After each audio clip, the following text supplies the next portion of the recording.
Bonsoir à tous, bonsoir à tous.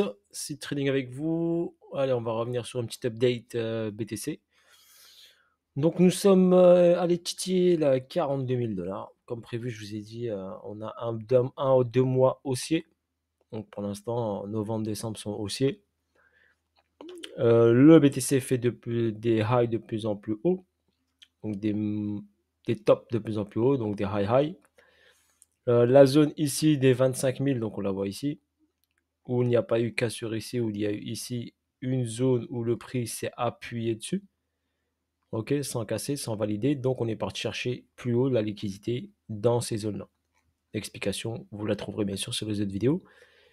Donc personnellement, j'attendais ici la cassure. Est-ce qu'elle se valide ou pas? Vu qu'elle ne s'est pas validée ici, ça ne suffisait pas ici.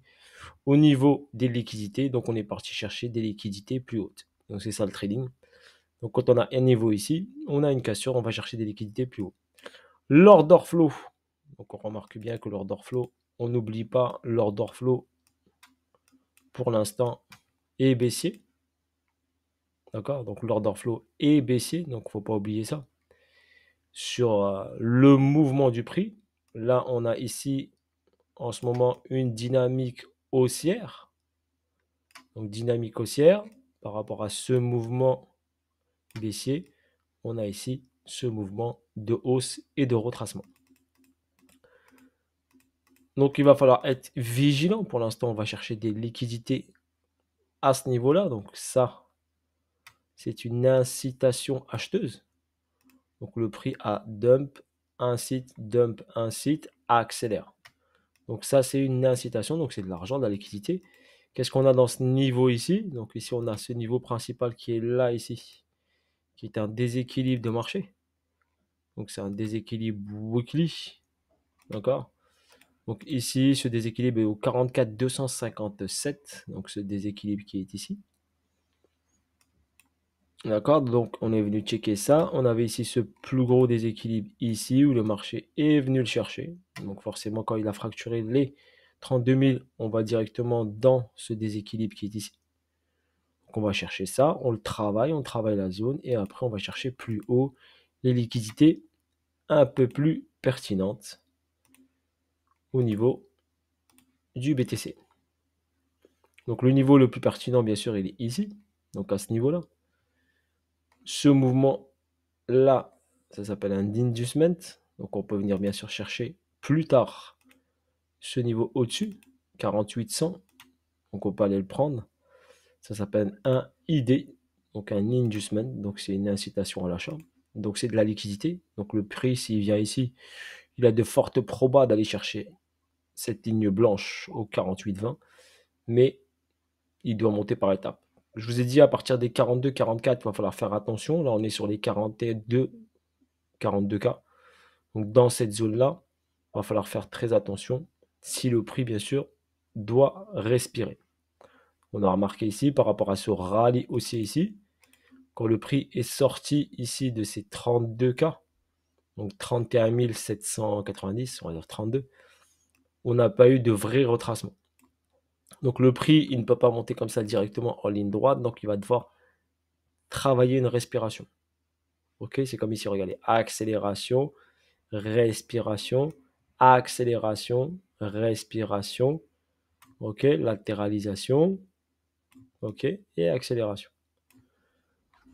Donc là, ici, il faut faire très attention. Donc ici, faites très gaffe ici au niveau du Bitcoin. Après, si le BTC, bah, il latéralise, il va donner un peu de force à l'Ethereum, bien sûr, pour accélérer. La dominance peut-être Ethereum sera plus importante. Et ça donnera également, si l'Ethereum pump rapidement, pour l'instant il est sur les 2002, bientôt les 2003, donc que donnera un peu de vitesse aux altcoins. Ok, si le BTC diminue un peu sa dominance. Donc l'idéal, ce serait qu'il latéralise, d'accord, sans corriger trop fort pour donner une dynamique haussière aux altcoins. Donc si vous voyez le BTC travailler un peu ici, c'est tout à fait normal. Les altcoins vont pousser, vont aller à leur target. On aura forcément une respiration de marché. Et après, potentiellement, pour aller chercher, si on va chercher le déséquilibre tout de suite ou plus tard, sinon on va chercher le déséquilibre, on va travailler, On va prendre peut-être l'idée, on va aller dans une zone intéressante, donc la zone qui est ici, cette zone-là, c'est une zone d'argent. Après, on verra ce que le prix dessinera. Ok, pour l'instant, c'est ce que je vois. Donc, moi, je vous ai dit, faites attention juste quand vous arrivez au 42, 44. C'est une zone pertinente, n'oubliez pas. C'est cette zone ici qui a provoqué la baisse. Donc, voilà pour votre information. Je l'avais analysé en H1. Je vous avais montré ici qu'on avait une dynamique haussière en H1. On va regarder en H4. Donc, vous voyez ici que ici, nous avons une dynamique haussière du prix. Ok, vous faites attention à ces mouvements-là. Regardez des petits flash crash comme ça. Donc, c'est des petites corrections. On vient recharger et on réaccélère. On recharge, on réaccélère. Donc, le prix ne monte pas en ligne droite. Donc, il a besoin de monter, respirer, monter, respirer, monter, respirer. Comme vous, si vous faites par exemple, 10 fois 400 mètres sur un stade, bah, quand vous faites 400, vous récupérez un petit instant et vous repartez. Vous récupérez et à un moment, vous fatiguez. Bah, c'est le même principe. Là, le BTC, par exemple, il fait des 400 mètres. Et à un moment, eh ben, il va fatiguer. Là, il met une grosse accélération. Peut-être c'est son dernier 400 mètres. Hein. Peut-être c'est son dernier 400 s'il a fait par exemple 10 fois 400 au stade. Et là, il va devoir faire une grosse pause. Donc une grosse respiration. Et ensuite, pour pouvoir repartir. Exemple sur un autre entraînement ou un autre exercice.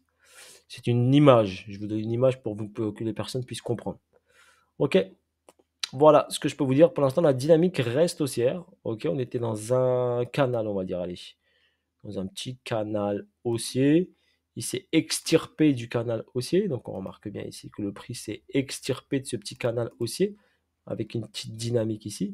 Il est venu se reposer ici dessus ici. Je ne trade pas les trade lines, mais je vous le montre quand même. Donc on a créé un canal haussier. On s'est extirpé de ce canal. On est venu s'appuyer dessus. Et là on a une bougie bleue pour l'instant encore. Ok, on verra la suite de toute façon. Mais je vous dis la zone, faites très attention à cette zone qui se matérialise ici. Voilà, si au niveau analyse technique, vous voulez un peu vous développer un peu plus, n'hésitez pas, vous pouvez envoyer votre candidature à cet endroit-là, donc cette adresse email à seedtrading schoolcontact@gmail.com. Vous pouvez envoyer ici votre candidature et on étudiera bien sûr votre candidature. Et si cela bien sûr vous intéresse, vous pourrez bien sûr adhérer un Telegram privé avec des échanges, des PDF, des calls, ok, des lives en direct et des corrections bien sûr. Voilà. Sur ce, bonne journée et bonne soirée à vous tous et je vous dis à bientôt pour de nouvelles vidéos et de nouvelles aventures. Seed Trading était avec vous. Ciao ciao.